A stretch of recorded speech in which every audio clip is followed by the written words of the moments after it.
The bridge of the human starship Harmony was unusually quiet. Commander Park Jin-ho stared at the alien message on his screen, reading it for the fourth time. The words were simple but terrifying. Species Earth human. Stop moving beyond home. Star system. Give tribute or we destroy you. 7 days to answer. Jin-ho rubbed his tired eyes.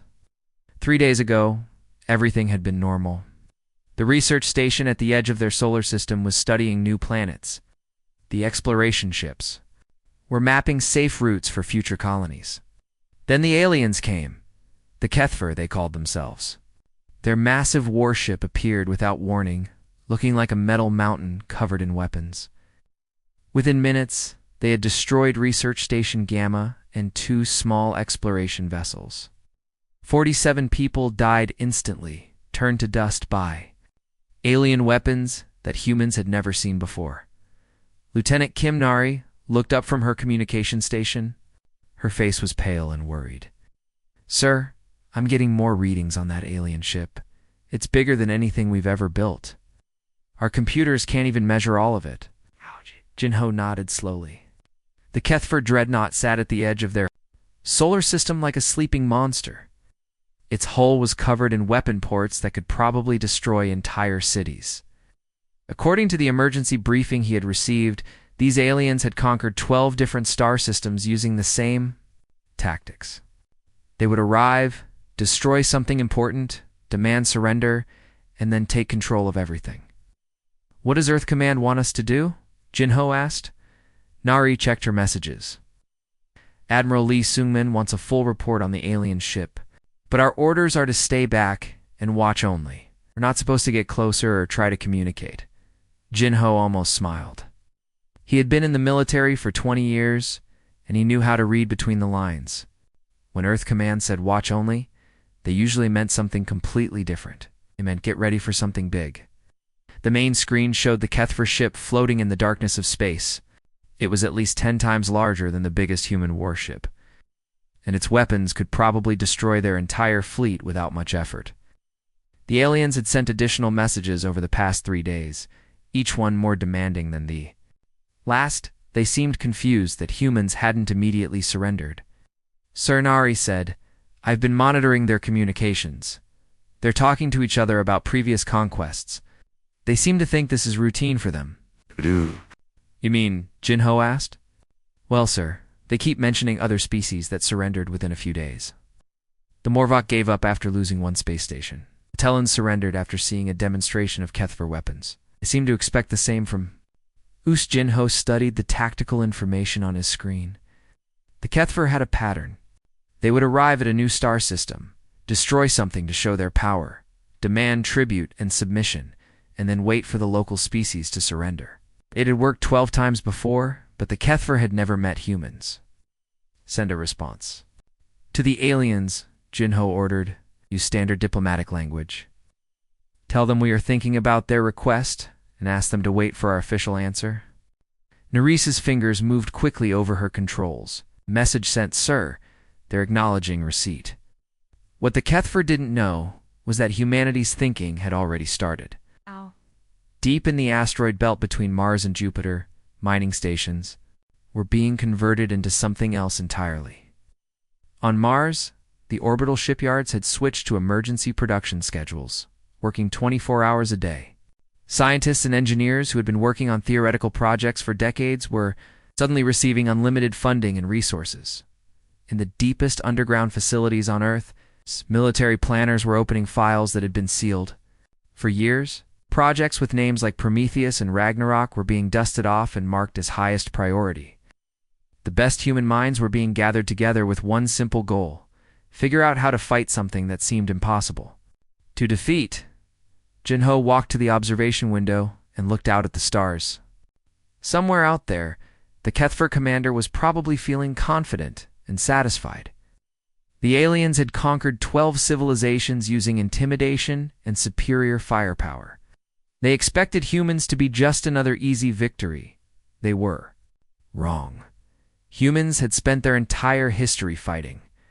They had fought each other, their environment, and every challenge that nature could throw at them. They had survived ice ages, plagues and wars that had destroyed entire continents. They had turned every discovery into a weapon, and every weapon into something more dangerous.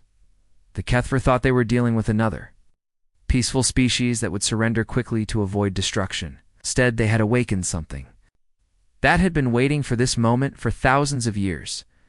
Sir Nari said, "I'm receiving confirmation that our message has been forwarded to Earth Command.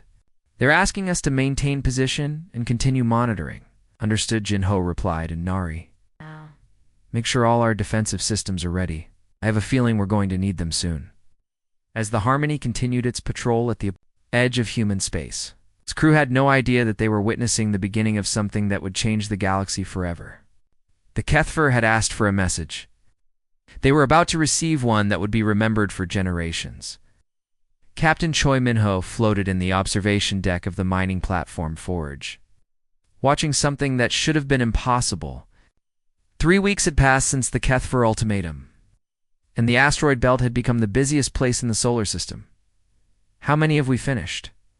he asked Chief Engineer Yang Hae-won, who was checking readings on her tablet. "This facility has completed 52 units, Yang replied, wiping sweat from her forehead. "The Titan construction yards are making twice as many, and the Jupiter stations are working on something even bigger." Minho nodded, studying the massive framework that was taking shape in the darkness outside. What had once been a simple asteroid mining operation was now producing something entirely different. Thousands of automated construction robots swarmed around the structure like metal insects, each one following precise instructions that had come directly from Earth Command. Kethver were still waiting at the edge of the solar system, sending occasional scout probes toward the inner planets. Their communications, which human codebreakers had decoded within the first week, showed they were getting impatient, but still confident. "What are they saying about us today?" Minho asked. Yang checked her communication screen. "The usual. They think we're preparing surrender ceremonies?" One of their commanders called our industrial activity a primitive response to superior firepower. They seemed to find it amusing. Minho almost laughed. The aliens had no idea what they were looking at.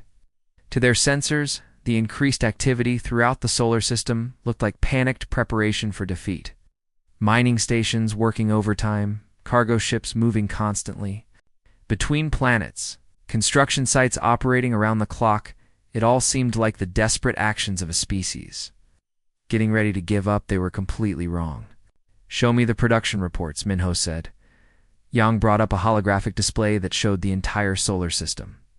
Red dots marked active construction sites, yellow dots showed completed projects, and green dots indicated facilities that were ready for the next phase. There were hundreds of dots, scattered from Mercury to the outer planets. "The Mars orbital shipyards completed their first batch yesterday," Yang explained. "The Luna construction facilities are ahead of schedule. Even the civilian mining companies have converted their operations." Minho studied the numbers. In 3 weeks, humanity had transformed its entire industrial capacity. Every mining platform, every construction yard, every manufacturing facility was now producing materials for a single purpose. The scale of the operation was incredible and completely hidden from alien observation. "What about the special projects?" Minho asked quietly. Yang's expression became more serious. "Those are progressing too. The theoretical physics teams have solved problems that have been stumped scientists for decades. The weapons research divisions are testing things that existed only in computer simulations until last month." Minho had read some of the classified reports. Deep underground on Earth, in laboratories that officially didn't exist, scientists were turning theoretical concepts into reality. Projects that had been considered impossible were suddenly receiving unlimited resources and the best minds humanity could provide. Outside the observation window, another completed unit was being moved into position. From the outside, it looked exactly like a standard cargo container, the kind used for transporting supplies between planets.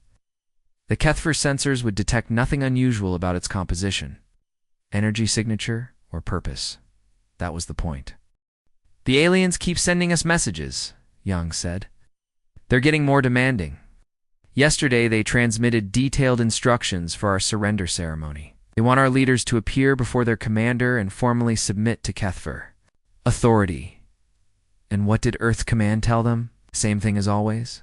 We're still considering their generous offer and ask for their patience while we prepare our response.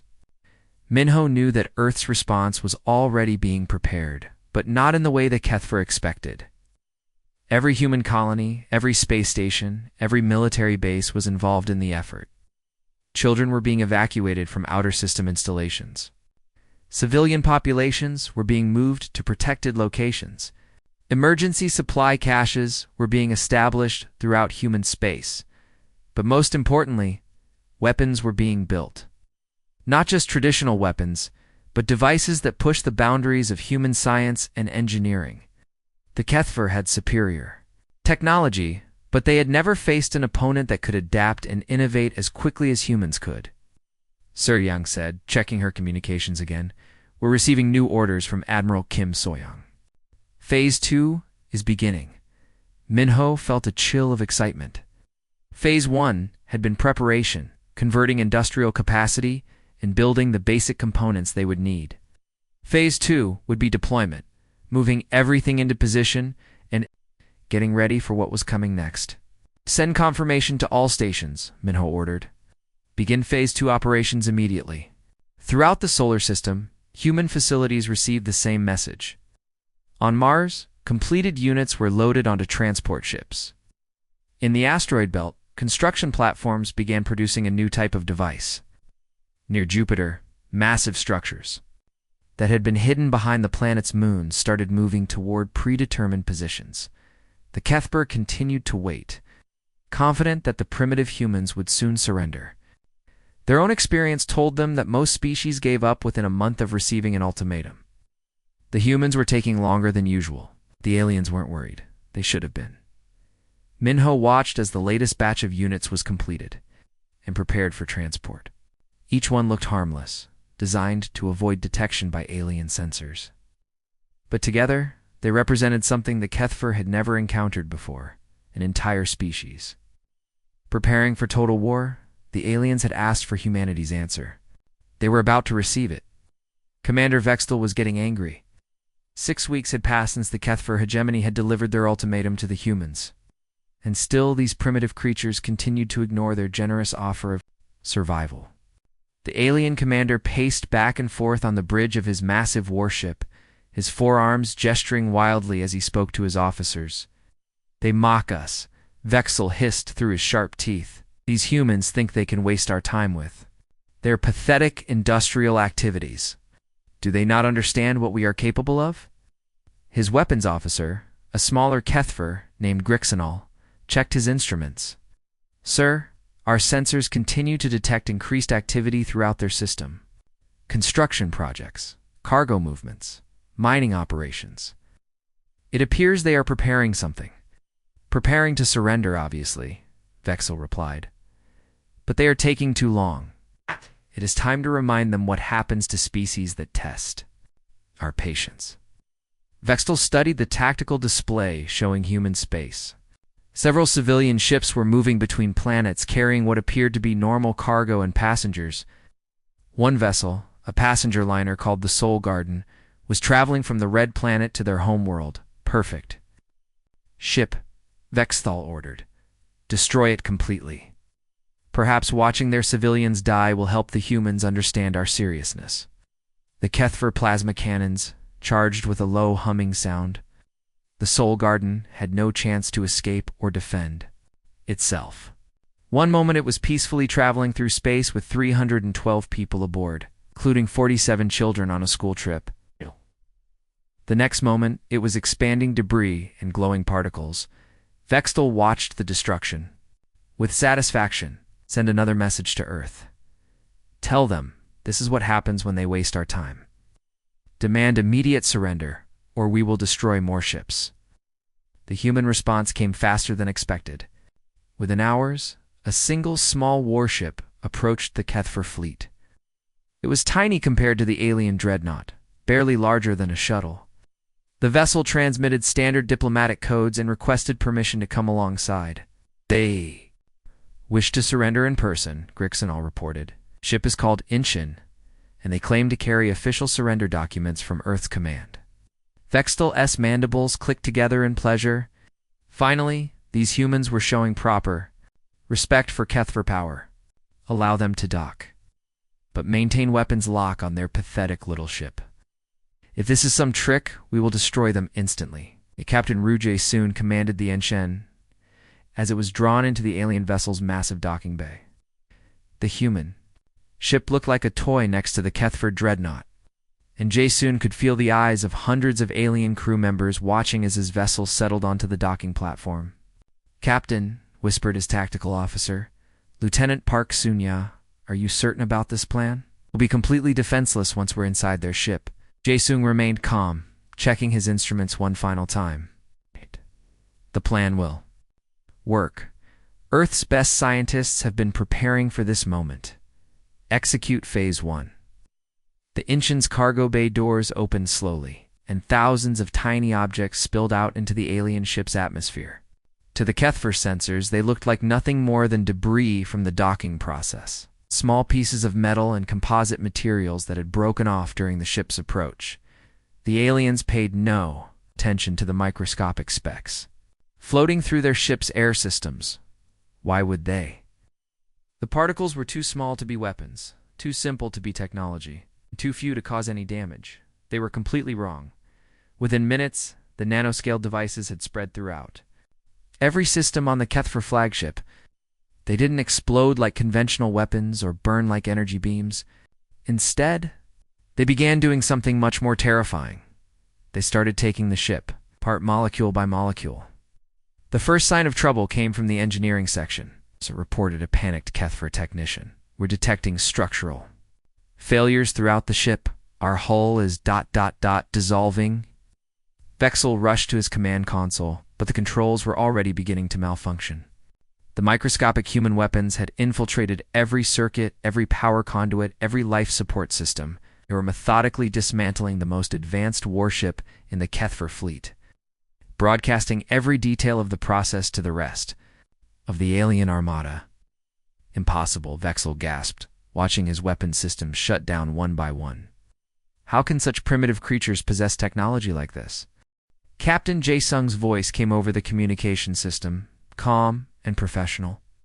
"Commander Vexel, this is Captain Ru Jae-sung of the Earth Defense Force.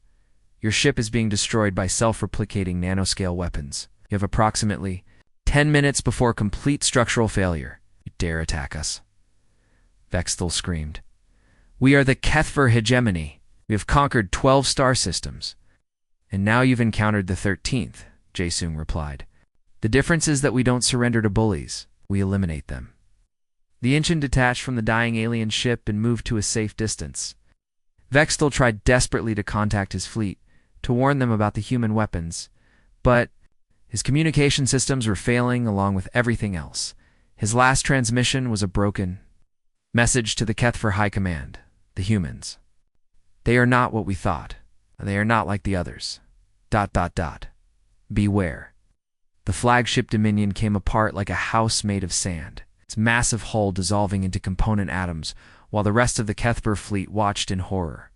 Less than 15 minutes, the most powerful warship in their armada had been reduced to a cloud of harmless particles. The humans had sent their message. It was just the beginning. Fleet Admiral Kexmar had never been so angry in his long military career. The destruction of the flagship Dominion had shocked the entire Kethver hegemony, and the High Command was demanding blood. They had assembled the largest fleet in their history, its 237 warships, and sent them to the human solar system with one simple order: kill everything. "These primitive creatures will pay for their insolence," Kexmar growled.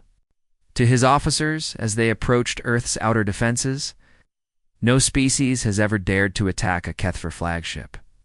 We will make an example of them that the galaxy will remember for 1,000 years."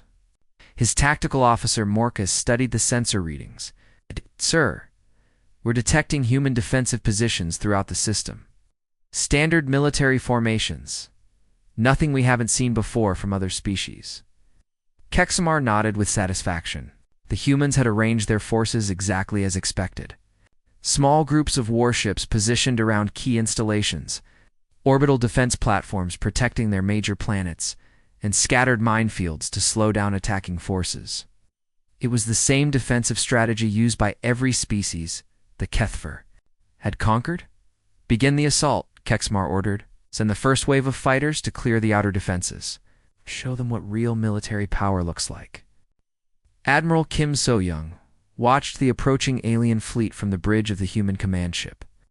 Busan, she had been preparing for this moment for weeks, ever since the Kethver had first appeared in their system. Unlike the aliens, she knew exactly what was about to happen. All units report ready, announced Captain O'Dungman, her tactical coordinator. Phase 3 weapons are armed and awaiting your command. Wait until they enter the engagement zone, So-young replied calmly. Let them think they understand what they're facing. The first wave of Kethver fighters screamed toward the human, positions their pilots confident and eager for battle. They had fought dozens of different species using the same tactics, and none had been able to resist their superior technology in numbers. They flew directly into what appeared to be a standard minefield, exactly the kind of defensive obstacle they had encountered many times before. The pilots prepared their weapons to destroy the mines and clear a path for the main fleet. Instead, something impossible happened. The mines didn't explode when the fighters approached them. Instead, they opened like metallic flowers, revealing complex geometric patterns that seemed to bend the very fabric of space around them. Reality twisted and warped as the devices activated, creating gravitational anomalies that crushed the Kethver fighters like insects. What is happening? Kexmar shouted, watching his fighters disappear into tiny black holes that shouldn't have been possible to create. Sir Morcus replied, his voice shaking with fear. The humans appear to have weaponized gravitational fields. They're creating artificial singularities.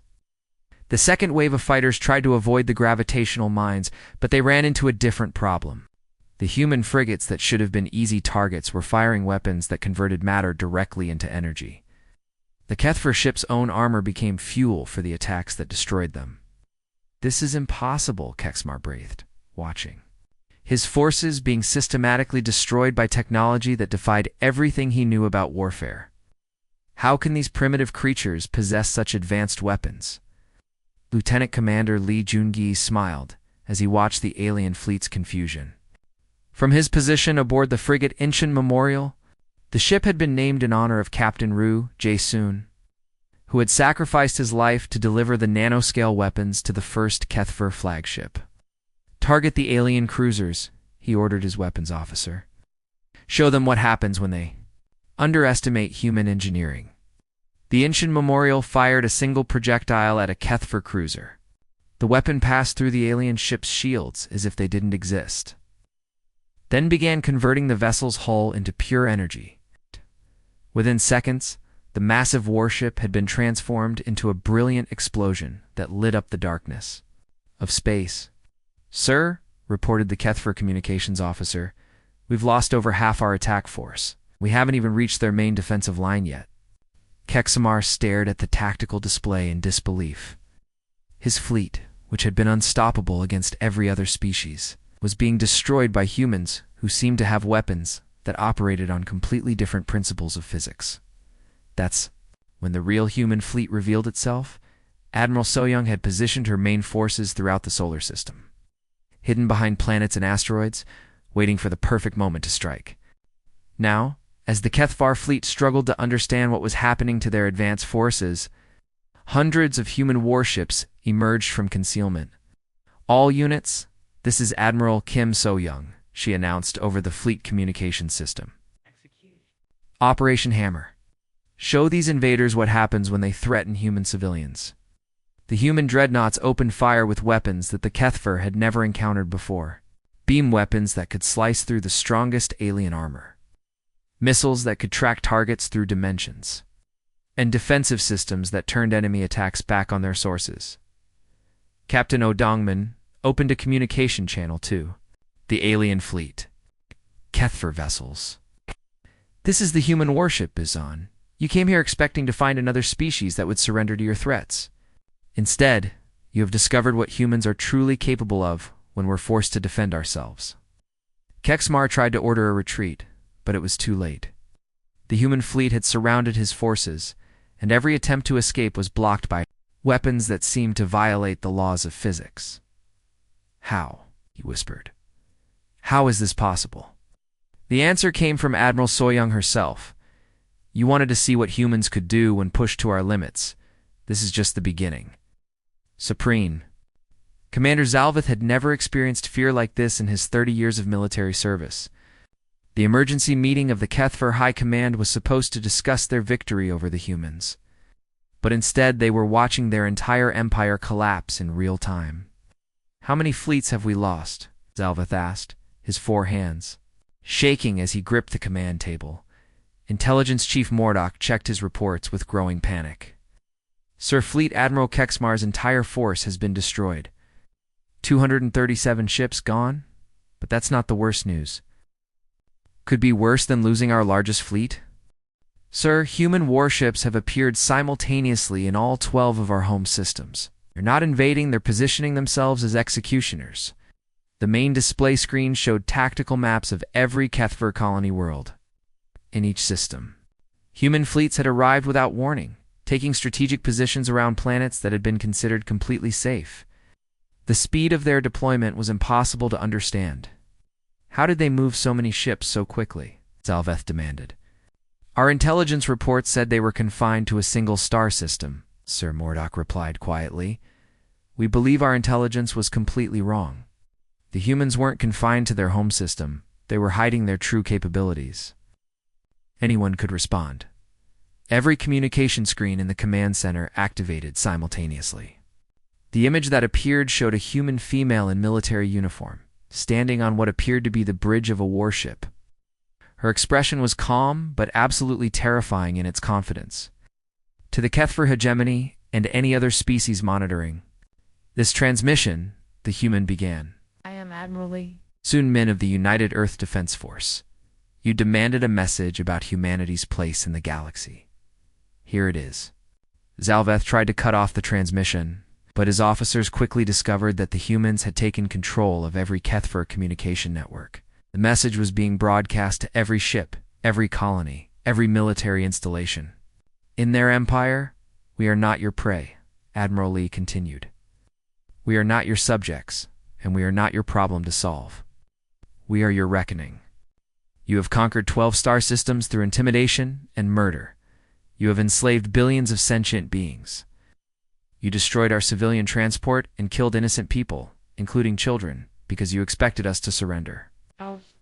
Admiral paused. Zalvith could see something dangerous in her eyes, the look of a predator that had been patient for too long. "Instead, you have awakened something that should have remained sleeping. For 6 months, you believed you were dealing with a primitive species that would eventually submit to your demands.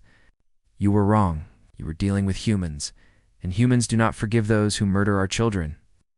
On Kethver Colony World Vexstar, Governor Hallmark watched human warships taking positions around his planet. The ships were unlike anything. In Kethver databases, sleek, efficient, and radiating power that made his defensive systems seem like toys. "These are our terms," Admiral Lee continued, "and they are non-negotiable. Complete withdrawal from all conquered systems within 30 standard days. Dissolution of your military structure. Full reparations to every species you have enslaved. Release of all prisoners, and immediate cessation of all hostile activities." "We cannot agree to those demands," Zalveth whispered to his officers. "Our entire civilization is built on conquest and expansion." Admiral Lee seemed to hear his thoughts. "You've seen what we can do when we are defending ourselves? Yes. You have watched your most powerful fleet destroyed by weapons you cannot understand? Do you have seen your flagship dissolved at the molecular level by technology that exists beyond your comprehension? This is what humans are capable of when we are angry." The Admiral leaned forward slightly, and her voice became even more frightening in its calm certainty. "You do not want to discover what we are capable of when we are thorough." Zalveth's communication officer frantically tried to establish contact with the human fleet. "Supreme Commander, they're accepting our transmission request."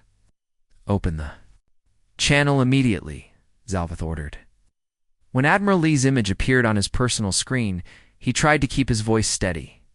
"Admiral, we... we wish to discuss terms. Perhaps we can reach some kind of agreement that benefits both our species." The human's response was immediate and final.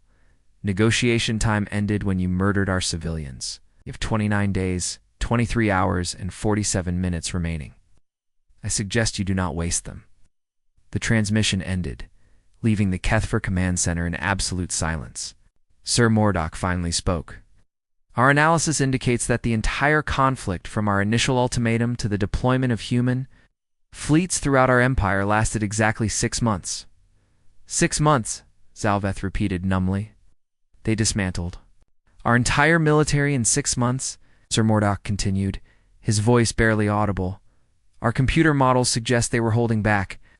The weapons they used, the tactics they employed, the speed of their response. Our analysts believe this represents only a fraction of their true capabilities. Throughout Kethper space, military commanders were receiving the same reports. Human fleets waited with mechanical patience, their weapons powered but not yet firing. They had delivered their ultimatum with the absolute certainty that it would be obeyed. Zalveth looked at the countdown timer that had appeared on every screen in his command center. 29 days. 23 hours and 46 minutes. Kethver had wanted to know humanity's place in the galaxy. They had received their answer. Now they had less than 30 days to prove they had learned the lesson, or face complete extinction at the hands of a species that had turned patience into their most terrifying weapon. The humans were waiting.